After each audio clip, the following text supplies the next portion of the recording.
About a couple weeks ago, we discussed what AMD could do to counter Intel's 12th gen Alderlake CPUs for the DIY market, ranging from a variety of moves such as lower prices.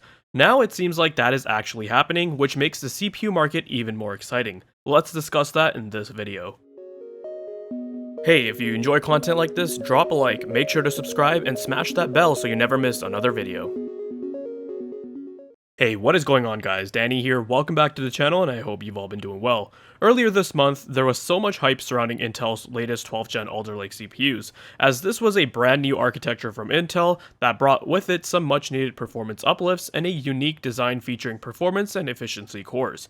Benchmarks came out and the CPUs were putting up some impressive figures, and giving AMD's Ryzen 5000 series chips a run for their money. And money indeed was a big part of the conversation, as when we take a look at the CPUs themselves, Intel is actually competing on price here. So in my previous video, I had talked about numerous things AMD could do to counter Intel stealing the show from them. This discussion included talking about their upcoming chips, along with focusing on what they can currently do in the market with products that are already released. Amongst one of those topics, I looked at pricing, because parts like the 12600K and 12900K did put AMD's best selling 5000 series CPUs, like the 5600X and 5900X, in a pretty bad spot.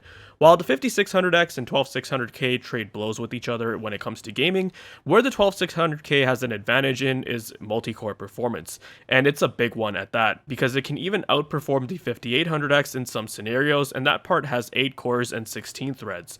This made the 5800X look even worse compared to the rest of the 5000 series. I mean, it was already pretty overpriced to begin with, since it was announced with an MSRP of $450 US.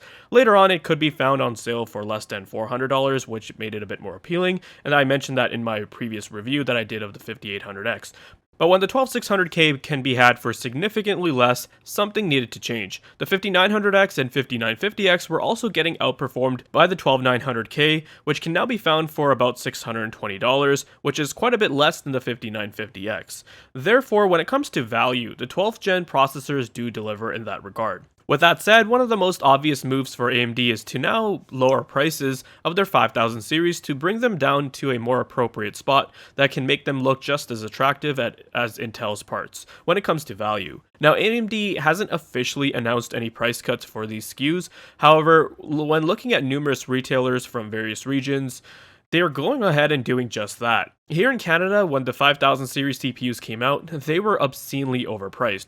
When the 5900X came out, AMD had announced this part at $550 US, which roughly converted to about 680 Canadian at that time, though retailers were selling them for nearly $100 to $200 above that, and that was before taxes. That was because demand was very high for this chip and supply was low, so as soon as it came in stock, it was sold out regardless of the price. The 5800X was even more overpriced, as it was selling for about $620 to $650, the price point at which the 5900X should have been selling for, and that's also about $100 above MSRP after conversion. That was about a year ago, which feels a little bit weird for me to say because time just flies. But anyways, let's look at how things are now. Canada Computers is now selling the 5800X for just $420, and the 5900X over at Memory Express is being sold for $609, that price at which the 5800X used to go for. Not only have these CPUs dropped in price, but they're going for prices considerably below MSRP, which is great. Although one can argue that this should be the norm now, considering these CPUs are a year old at this point. Considering the 12700K is about $520, this now makes the 5800X look quite a bit more appealing. The 5600X unfortunately still needs to come down in price quite a bit. It still sits at around 370 Canadian dollars, which is still higher than the 12600K, so it just doesn't make sense to buy, which is quite a shame because traditionally Ryzen 5 SKUs have always been the bang for the buck CPUs in the stack, though in this case it looks like the worst. Now, it's hard to say whether or not these price cuts that retailers are doing here for the 5000 series is due to Alder Lake, because like I said, there wasn't any official price cuts from AMD or anything like that, but it could also be due to the holiday season. Right now, we do have Canadian Black Friday deals going on, It could be a combination of both perhaps.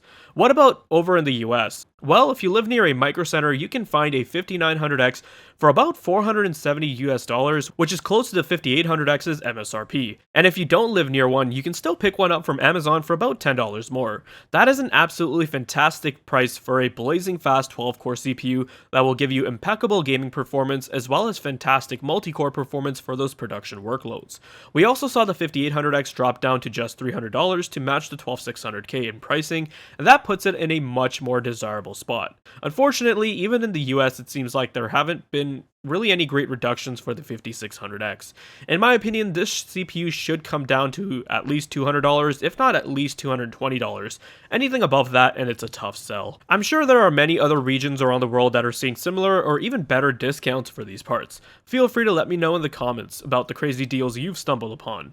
If you're in the market for building a new system, and assuming you already have a decent GPU or you got really lucky with a Best Buy drop or something, then hey, you can build a fantastic rig due to all the great options available. This is the result of market competition. It's why I'm always saying that we should never be rooting for one company to establish a dominance over the other. There are so many great options in the market to choose from, whether you're building a rig for gaming, you're building a video editing rig, you're doing machine learning, streaming, etc. There are all kinds of options available at various price points from both major manufacturers. It's pretty crazy to take a moment to just see how much the CPU market has changed over the past 4 years. I mean, in 2016, mainstream users and gamers only had quad cores to play around with, and anything above that, you had to shell out big bucks for HEDT solutions. Now you've got 6-core CPUs, 12-core CPUs, 16-core CPUs, CPUs with 8 cores and 8 efficiency cores, and they don't cost an arm and a leg. Back in January, I made a video about how much Ryzen CPUs were selling for, and how much I hated the CPU market.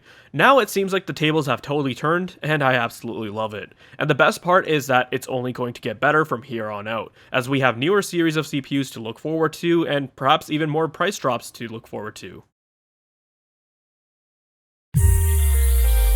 If you guys found this video to be informative and entertaining, then leave a like. Let me know your thoughts and comments down below. Be sure to check out the video description for cool links and ways to support the channel, such as using my Amazon affiliate link. And if you're interested in seeing more content like this, then consider subscribing. I'd greatly appreciate it. Thank you guys so much for watching, take care, and I'll see you in the next one.